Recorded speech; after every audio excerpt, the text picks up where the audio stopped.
In this episode, we're going to get started with Applied Energistics 2. Now, Applied Energistics 2 did not come in HermitPack by default because it was not released until after HermitPack came out. It was a very prevalent mod in 1.7.10, but it took a little while to get updated to 1.10.2. And I've really always enjoyed the theme and the idea of the mod. Is super techy and it looks really cool. And I've always wanted to dive into it, and I've never gotten more than, hit more than just the surface of it. So I'm really excited to get going with that, and it's going to be a lot of fun. If you did not start out or do your worldgen with Applied Energistics 2 in your mod pack, you might have some problems. There are a couple of things that have to be generated in the world to get started in this mod, and I'm not sure. I've always heard that those ores would still load in chunks that you haven't visited yet. However, there are meteors, like structures that are generated in the world. I'm not sure how if those are auto-generate as you explore outwards from your base or whatever.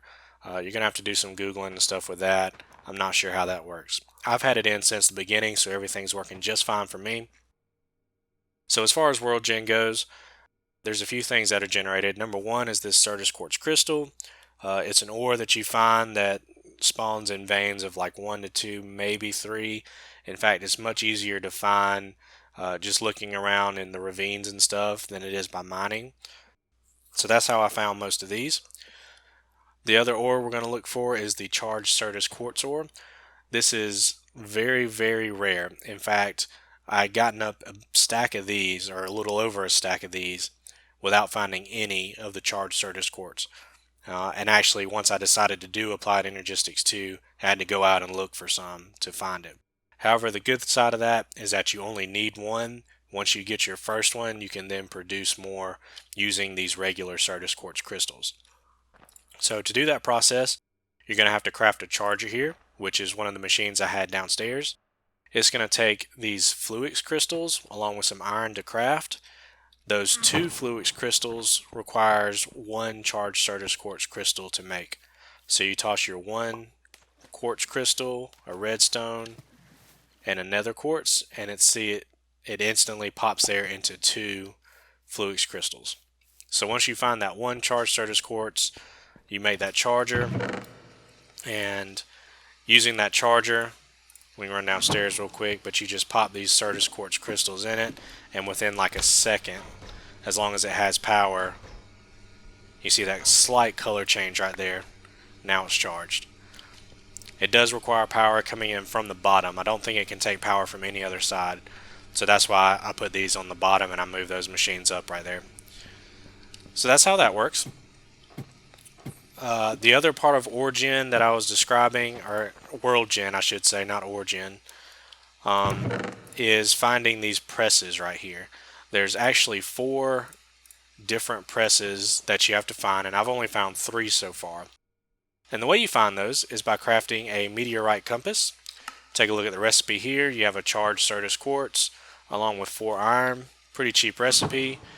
You hold it in your hand and it's going to point in the direction of the nearest skystone block, which will occur in a meteor. So this is pointing us to the nearest meteor. I'm going to head in that direction and I'll catch up with you guys when I find it. Alright y'all, I found an area where my compass is spinning rapidly. If I hit the F9 key, I'm going to get the chunk boundaries drawn out in the world.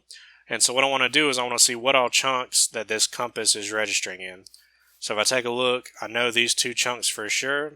So that means either these 2 chunks will probably register, and they do, or the other side would have. So that means on this corner right here, this blue line, if I dig me a little staircase out in this 4x4 area centered on that blue line, I'm guaranteed to find some of those skystone blocks. And you'll definitely recognize them when you hit it because you haven't seen them before. I'm going to dig down until I find it, and I'll see you then. Alright, so I found my skystone blocks here. I dug out a little bit of an area. It actually had a cave coming off the corner of it, so I had to run up there and block it off because it's nighttime for me right now. But what you want to do is you want to look for the exact center of this thing. You could dig all the way around it. This one was actually large enough or the right size, I guess, where it had one block protruding on the top. So hopefully if I dig straight down from here, I should find a skystone chest. And they're very hard to see from the top. There it goes. And I think that is exactly the same ones I already had. That sucks. So I'm going to have to look for some more. Sometimes when you're out looking for meteors, you don't have any luck. Sometimes you have all the luck. I found 3 right here in a row. This is pretty cool. I'm going to check these out and see what I can find. Alright, so I'm back from our trip to the meteorites, and I've been working on a few different things. Number 1, we're going to need to be able to grow pure seeds, or pure crystals, I guess I should say, from seeds. Seeds are created by taking dust of any of the 3 major quartz types, so that'll be nether quartz, our Certus quartz, or the fluix quartz that we create. You saw it earlier in the video. You combine that with 1 block of sand, and that'll give you 2 seeds per dust. So that's a good way to do some doubling there. It is a process though. You're going to toss that dust or those seeds into a pool of water, just like we did with the other stuff, and wait for it to grow. However, unlike the other stuff, this is a very, very slow process. It is mind-bogglingly slow. So in order to counter that, we're going to grow these Crystal Growth Accelerators. We're going to create them, I should say, and supply those power. And they're going to greatly speed up that process, going from several hours to a matter of minutes. So definitely necessary here. I've got 2 of them because, like I've said before, our power system is working amazingly well right now. And while these things do consume a lot of power, it's not even phasing our power generation system. So that's awesome.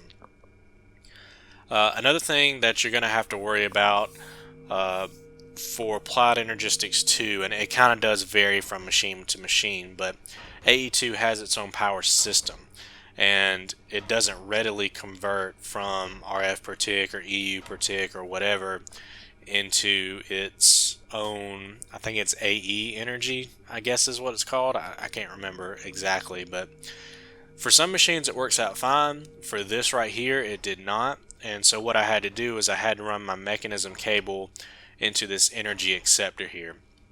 Fairly cheap recipe, wasn't too expensive on the whole, but it was definitely something I had to add in there. And then I came off of that with these ME cables here to supply power to these machines. You can tell when they're powered when they have this glowing animation plus the little animated arcs of electricity and stuff. So that shows that they're powered. If you have not been following along with my system and power production for you is not at the rate that it is for me, with mechanism cables and with NDRI-O cables, pretty sure you can apply a redstone signal to them and switch them off. So that disconnects this system from our power grid there. For me, it actually doesn't hurt me at all to leave it running wide open all the time. So that's pretty awesome. Some other things we need to do, you've already seen the charger to get the charged Certus quartz ore, or Certus quartz. We need to make this Inscriber here. This is what we're going to use these presses for in order to make different components for the mod. It's a pretty simple process. You just throw your press in here with a material that you're inscribing on it, and you get these different versions of the printed presses. And that's going to vary a lot between, you know, the items you're crafting. Gold is commonly an ingredient. Diamond is an ingredient for a few things. Pure Certus quartz crystal is an ingredient for a few things. And but that's kind of how that works. One thing is that materials that you put in here will not stack, so you can only put in one at a time and it runs through its process. It will stack in the output though, so that's a little helpful. We can supply it using a hopper here. So we put stuff in a hopper, it's going to funnel it into our system here. And that's going to save us from having to sit here and baby this thing while it crafts the things we want. Those are the basics, or the sort of stepping stones to get into Applied Energistics 2.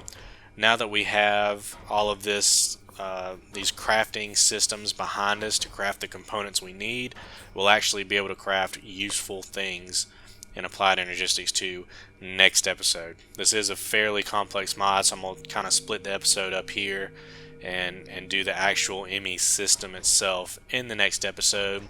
So if you like the video, give me a thumbs up, subscribe for more content, especially to see the next AE2 video, and I will see y'all next time.